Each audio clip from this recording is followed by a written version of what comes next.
In this video, I sit down with the founder and host of Legendiary, a YouTube show that showcases and transforms personal narratives into takeaway lessons for viewers. Thank you, Saad Al Essa, for being on HTV and taking the time to talk to us on the calling segment. My pleasure. Thank you so much for having me, Hadeel. I'm excited to be talking to you. Always a pleasure. So, shall we start? Thank you. Yeah, absolutely. Sure. So tell us, who is Saad Al Essa to begin with? It's a good question. I ask that question in every interview that I've done on Legendary. And to be honest, I used to think that I had an answer with that question. But now I've come to realize that as a person, there are certain qualities that I carry. But as I grow, I continue to develop. So I don't think there's an exact answer that I can pinpoint. I just like to think of myself as an individual who goes after his goals, who cares more about impact, and continuously looking to develop a purpose for myself that's greater than what I think I can achieve in life. Because I really feel like in life, we get lost sometimes following certain goals, and we feel like we are the result of that journey or that goal. For example, like I'm just gonna, we're gonna talk about it, I know, in a second. For example, stand-up comedy. I don't like to think of myself as just a stand-up comedian. I like to think of myself as someone that's after something greater than stand-up, something greater than Legendary, something greater. Like whatever I'm gonna leave behind is how I connect myself to my goal. If that makes sense. Yeah. That's awesome. I feel like the answer is all over the place. It's okay. But in a way, I feel like we continue to develop. Like, for example, like I think passions are like emotions, right? They grow, they shrink, they change. And I feel like your purpose is also the same way. It can continue to grow and develop as you learn more about yourself. So in a nutshell, I think I'm an ambitious individual who doesn't take no for an answer. I like to pursue the goals that I put, in my head and decide that this is where I want to go. And I like to see results. And as I'm growing and learning more about myself, the purpose also grows. If that makes sense. Wow, it's amazing. Yeah. Such a good answer. I never thought of that. Thank you. So again, with the comedian thing, I noticed your Instagram account says that you're a comedian. Would you share a bit of yourself? Like, when did you find out, like, man, I'm finding to be in public speaking? So public speaking has always been something that came easy to me since like high school days. I don't think I've ever been nervous speaking in public. But how I got into stand-up comedy is when I was in law school doing my master's in dispute resolution. Our professor told me one time, "Are you going to go into criminal law?" I said no. He said, "Well, if you're not, you should be in entertainment." And a lot of my peers at the time said yes, because we used to have like mock court days where we would act like we're in court, or we'd go to court and speak in front of a judge. And I always did okay with the information handed to me and speaking in front of like, regular people that are at court or the judges. And then I was like, okay, one day I was like walking by a stand-up comedy place and it said open mic night. So I walked in and I watched the comedians, doing their trial sets or like testing out their jokes in front of like other comedians. And I thought to myself, that doesn't look very hard in a way. Yeah. So I went back home, I wrote a set. I came back the following week. I tried it on stage. It went better than I expected. And then I just got the bug. So I started going week after week after week to the point where now it's almost every day. So I never thought of myself as a stand-up comedian. I just tried it. I fell in love with it. And then I continued following. Like we said earlier, like yes. I really believe like passions are like emotions. You get them sometimes, they grow, they shrink, they change. And that's why I'm all about trying different things, because you never know until you try, So that's the way I got into stand-up. That's amazing. And it all happened in the US, correct? Correct. All happened in LA, yeah. Amazing. Yeah. So coming to Legendary. So tell us about Legendary itself. When did the light bulb strike and you thought, okay, let's interview people? So Legendary is a long story, and I don't know how far back you want me to go. It's okay. But for about like 3 years after graduating undergrad, I was working on an automotive project. And the automotive project was my passion at the time, and I thought it was my purpose, and I gave it 100% of my energy and time. And 2 years into the project, I was seeking funding for the second round, and we had like big companies get on board, and I was putting the team together, and the people who I was hoping were going to fund the project pulled out of the project to fund a different company here. And I'm not going to get into names. Okay. And it hurt me in a way that I started reading a lot of self-help books, trying to find answers. I was like, what am I going to do? Because I didn't want to do a 9 to 5. I had a 9 to 5. We call it 9 to 5 here in the States. Yeah. In Kuwait, it's like 7 to 3. Yes. So I had a regular day job at the time. And I left it and I moved back to the US because I wanted to experience and find myself. So during the time, I read a lot of self-help books, and I was watching a lot of different TED Talks about how different people find their path and purpose in life. And I was thinking to myself, how many other people have the same questions that I have right now, for example, and especially in our community, in our society in Kuwait. Because a lot of my friends, I was talking to them, they graduate college, they have all this energy, all this hope of coming back and doing something big. And then they come back, and a few months later, I ask them, how's everything going? And, we're just doing what we're doing.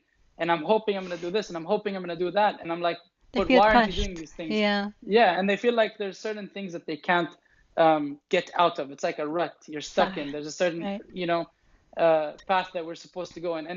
And if I can be completely frank, in Kuwait, there's like different, now it's getting better, but there's different industries that you can go in, right? You're either in business, you're either a doctor, you're either an engineer, you're either a lawyer. True. And then not until the recent years, they were accepting, oh, you can be a musician. Oh, now there's stand-up comedy in Kuwait. Oh, now there's like a WeWork space where creatives can meet. But very few. Very few. That. Yeah. But it's growing. Yeah. And that's a good thing. Yeah. And I feel like at the time when I had all my energy in the automotive project and the different people I talked to in Kuwait, even in the Middle East, it was like crazy. You want to start a car company? You want to do this? Leish? Like, I'm sorry that I'm saying some words in Arabic. No, it's okay. Because I know you have an English audience, so I'm just trying to. Yeah. And it's like, why do you want to do this? Why not get a job? Why not, get a loan? Why not start a restaurant? Why not? And I was thinking to myself, like, why settle for something when we can aim for a lot higher? We come from a society where we're educated. We come from a society where a lot of tools are given to us. We come from a society where our families are all about education and traveling and experience. And so why not aim for something much larger? Yeah. And I know this was a long introduction, but basically after the car project fell apart, I decided to start writing a blog called Legendiary. And the whole thing was about like my journey and what I've been like facing. And I never posted these blog posts. I had the website and I would just write my heart out after like certain thoughts or reading something that I was interested in. And then one day I was training jiu-jitsu at the gym here, and my friend's like, why don't you do video form? Because people don't want to read, and if you talk. And I said, you know what? I don't feel like I've accomplished something at this point where I can talk and people will listen. Yeah. Or maybe like the goal wasn't for people to listen. It was just to share my story and hopefully someone can be inspired and, discussion. I wanted to start a discussion. Are you also pursuing something that you feel is greater than yourself or not capable of doing at the time? And so I thought to myself, I had a friend, his name is Ivo. He was an artist from Bulgaria. And I thought his story was inspirational. And I asked my friend, I knew nothing about, video recording. I knew nothing about producing. I knew nothing about the first episode. It took us 9 hours to film the first one. And because we had lighting and makeup and it was scripted, it was a mess. And we never ended up using the episode. But a few weeks later, I came back and I told him, hey, can we shoot it again? And he was nice enough to allow us to do it again. And I was like, you know what? I'm going to make it raw. I'm going to ask the questions I feel are better. And I'm not going to be in the camera. And we did 2 cameras on him and we shot the episode. And then I was planning on doing like 10 episodes before I started releasing stuff. And then my friend Alejandro Solomon, who I interview on episode 3, I was with him one day and he goes, let me see what you have. And I showed him and he goes, go home and upload it. Go home and upload it. Like, don't worry about it. Upload it, see what mistakes you've done, and then grow from there. Yeah. And I was a little scared. I was like, what are people going to think? What is it what does it really mean? Are people going to be inspired? Like, does anyone really care? And then he said, just go and upload it. Like on YouTube, we're going to get like feedback straight away. So I went home, I uploaded the episode, and then it gave me the confidence to do the other one. And then one thing led to another. And then it became this whole like video series of interviewing different people from like various domains. And again, it's like stand-up, right? I didn't see where it was going. Just try but it. I knew I had a vision. I knew like there's something I want to do, And we just tried it and one thing led to another. Okay, so why choose to interview people and showcase their story instead of building your own? When you say building my own, it's a good question because I feel like I think I touched base a little bit when I answered the last question. Yeah. Because at the time, I didn't feel like building my own means I have to go through certain experiences. I feel okay. My opinion, when you say building your own, yes. I feel like you experience things to have a story, right? Right. And at the time I was just getting out of school, and I just had one job. I didn't have much to talk about or much to showcase for what I'm trying to do. So I feel like when you say building your own, it means it needs time and depth. Okay. Understand. And I didn't have the time or the depth at the time to say, hey, this is what I think we should do, or hey, this is how I feel. How do you feel? Okay. Again, why do people care? Yes, why would they care to listen to what I have to say? So I thought, instead of me trying to preach or trying to like talk about the things I've been reading about or hearing about, why don't I go to the source itself, the people who wrote the books, who experienced the journeys, who have done the things that we talk about and think are inspirational. And through these, I wanted to build rapport and experience, and hopefully one day, maybe a few years from now or 10 years from now, be able to speak directly to someone who wants to hear my story per se. Yes. So the next question would be, what's an internet person's story that you think is worth documenting other than the notion of success? Okay. Documenting other than the notion of success. It depends how you define success, right? Right. To me, one thing I found from the interviews that I've done, success is relative. Okay. It's not there's no one definition we can all agree on. In the dictionary or in certain books, you'll see like success is having a goal and achieving or attaining that goal, period. Or becoming a millionaire or something like that. Yeah, that's a goal, right? Like, I want to be a millionaire, and then if you're a millionaire, congratulations, you've achieved success. Yeah. But I feel like success, especially in this day and age, it's relative. It's based on each person's experience. Your understanding of success or your goal can be, I want to have 1 million subscribers on YouTube. And if you achieve that, you're successful.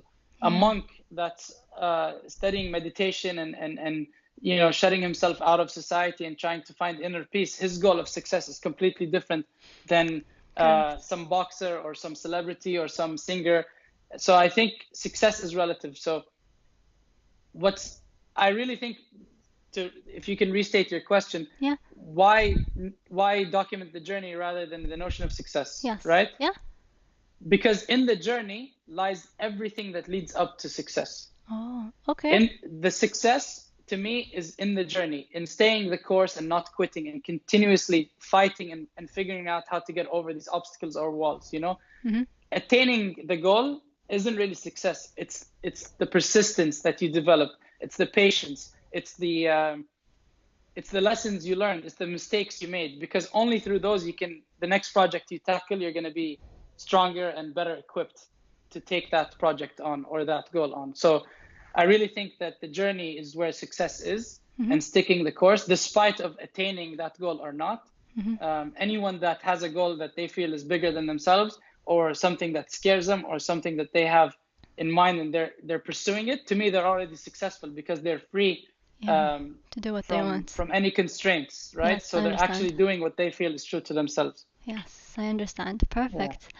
So coming to my favorite question, to be honest. Yeah. Why would you choose English as the main language on Legendary when I'm assuming Arabic is your first language? It's an easy question to answer, to be honest, because I've received that question a lot on YouTube and Instagram. And yeah, first of all, I can speak both English and Arabic perfectly fine, right? Yes. Arabic is my first language, but I lived in the US for 10 years. I studied in the US. I did my undergrad studies here. I did my master's here. The interviews I wanted to do, I was living here. So all the people that I'm going to interview are going to be in English. Yeah. It wouldn't make sense for me to do a show in Arabic living here, interviewing people that don't speak Arabic. Correct. But I think English is more of a, how you say, universal language. Yes, it's universal, not universal, but even how you say, like the base of your Legendary show. It's the base of your show. It's English, not Arabic. Even when you interviewed Jawan, it was English. Right. You know what I'm saying? Because I wanted a global audience for the show. This is I was trying, when I started doing Legendary, I thought of it as a movement, not just a YouTube series. I wanted people to be inspired from every race, every religion, every language barrier, not every language barrier, but people that spoke every other language. So I thought English was the universal language to deliver a message like this, and especially the team that I'm working with here speaks English. So it's going to be a lot harder also if we did the episode with Rawan and I'm speaking to her in Arabic and the cameraman doesn't understand when we're cutting, so like, yeah, that's pretty much the answer. It's just universal, and I thought it, and I'm also better at speaking in English than I am in Arabic. My vocabulary is a lot larger, and I read more in English than Arabic. So cool. It's unfortunate. I'm trying to get them to be at the same level, but for now, this is where we're at. That's perfect. So did anyone mock at you for using this language? Do you think the Kuwaiti society will accept the fact that you are using English? I don't really care. I don't. Okay. A lot of people said certain things. I don't care. This is at this point, I'm doing something that I feel is right and I feel is in line with where I'm at now. Yeah. Unfortunately, if they don't understand the language that we're speaking in, I can understand why that could be frustrating. And I hope one day I'll have the budget and the resources to, to have like, audio and like in Arabic and do multiple languages. But for now, I had to choose what's more universal and what's more, easy to access for us and talent. So I chose English the way to go, and how they perceive it's something I can't control, Perfect. So I'm not even focused on other people's opinions, because they're opinions anyway. They're opinions. Exactly. Yeah. So. Yeah, perfect. Okay, so coming to the basis of Legendiary, on which grounds did you say, okay, fine, I chose this person to be the next one to be interviewed, and was it hard to get accepted from the first 5 interviewees, or? Yes, it was hard because so the criteria, interesting that you ask. The criteria is something we developed as we went. So obviously when I started doing the show, I didn't understand what it takes to be successful, right? Because after a few conversations, like, oh, okay, like for example, Rich Roll is a triathlete, right? Like, so he succeeded because he was able to accomplish or finish these races in this amount of time at this age. But if I took his story and compared it to like Alejandro Solomon, someone who's a YouTuber, who's an entrepreneur, real estate investor, their definitions of success are different. Yes. So in the beginning, when I started, I was like, who has a story and has a following and has an impact? And then I was like, wait, it's not all about that. There's different fields and I need to measure them in their own domains. For example, Cobrinha is a multiple-time world champion, one of the first in history, actually the only male, because there's male and female, but the only male athlete to accomplish the Grand Slam in the same year.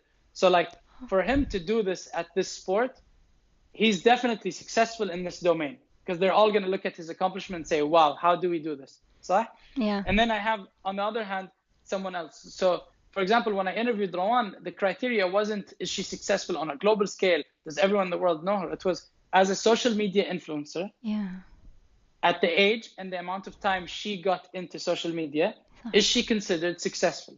The answer was simply yes. Yeah. She has the following, she has the sales, she has the impact in her domain. I'm not talking about Rawan compared to like a movie star in Hollywood. Right. I'm talking about Rawan as a social media influencer. Peers, and I know or fashion blogger. Yeah. And that was the domain. And at the time I had a relationship with her, so it was easy for me to ask for the interview, And okay. and I met her through friends, and I was like, hey, do you want to be on the show? And just to let you know, like a year before that, she was willing to do the interview, but I didn't feel we were ready to have someone with that much of a following, and I didn't understand her domain enough to want to have an interview with her. But as I learned more about what she's doing, I started having more respect, because anyone can get fame, right? Anyone in any domain. It's easy to create something negative and go viral. Correct. But how do you maintain and how do you manage your presence? How do you maintain anything, right? How do you, at the age of Cobrinha now, he's 38 years old, how do you maintain being a number 1 athlete in your domain? How do you maintain staying healthy? How do you maintain having a discipline that at this age you might want to say, you know what, I'm done, I've done enough, but still continue to go? So I feel like I went all over the place with the answer, but there's the criteria is based on the domain that they're in. And we look at it, me and my team, and we think, okay, in their domain, are they considered successful? Yeah. And then do they have an impact? Did they accomplish the things they had in mind? And if the answer is yes, then they're worthy of sharing their story. And to be honest, that's why we started the Grind playlist. We didn't want people to think you have to be on the top to be interviewed. You can be on your way and then still have somewhat of a buzz and impact. Yes. To answer the second part of your question, you asked, is it hard? Yes, because at the time, and even now, certain celebrities or certain people that have accomplished certain things are on much bigger podcasts with much bigger followers. Correct. So for me to contact them and say, hey, can you be on Legendary? They're like, what's Legendary and who are you and why should I give you my time? Correct. So a lot of them said no. We've emailed a lot of people. Like Gary Vee? I met Gary Vee. I went to this thing in LA. Yeah. And I asked him and he said yes. And he gave me an email to contact his team and we took a photo together. And at the time I had 2 episodes and I'm not able to still get it to happen because his team is taking longer to respond and it doesn't matter, but we're going to get it. It's a matter of time. Inshallah. And the thing is, even if we don't, I'm still okay. You know, like there's a lot more people that, because he shares his story way more than, you know, anyone else. Yeah. So I feel like it's not bringing a new perspective, but it's definitely worth sitting down with him and picking his brain. Yes. But a lot of them, I had to go personally to places where they were doing things like shows or like, you know, book signings and be like, hey, please, can we do this? And it took months to like organize. So, and a lot of them said no too. So, you know, so it's hard. You just have to keep being, you know, keep on trying. Yeah, keep on trying. Yeah. So anything you would like to tell our audience or promote? There's nothing to promote, honestly, other than the fact that I don't want to take advantage of this as something to promote what I'm doing. I want it to be something that if people hear it, they think, what am I doing with my life personally? Like whoever's watching this, I want them to ask themselves these questions. What am I doing with my life? Am I happy? And if I'm not happy, what can I change? And if you can change it, go ahead and change it. I really want this to be a snippet of something much bigger. I don't know where Legendary is going to be 5 years from now. I don't know where I'm going to be with stand-up, but I know that I'm not giving up on either. And I know that I'm going to continue to try different things that I feel are connected with who I am, my true voice. Yeah. And I want anyone that can, you know, that's watching this or listening to this to think to themselves, there's a lot more on this planet that we can experience and try before we decide what we want to do. And for those who have found their purpose and are in their own rut and they're doing well and succeeding, good for you. For me, I was always conflicted and confused and I wanted to try multiple things. So if there's something I can leave anyone with, it's please do more. Try everything. Anything that comes to your mind. If you want to play an instrument, try it. If you want to take a new language, try it. If you want to quit your job, quit.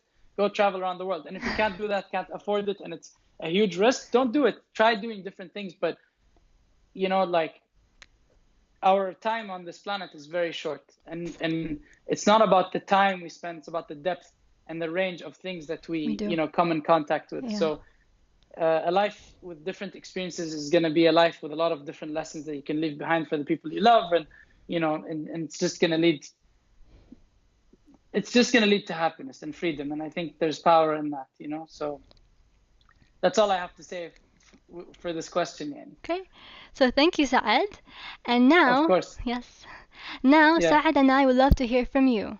Do you consider yourself as ambitious? If so, what do you do to fuel your ambition? Leave a comment below and let us know. Make sure to subscribe both of our channels. I'll put all the information down in the description or on the screen. Until next Monday, take care. Thank you for having me. Yay!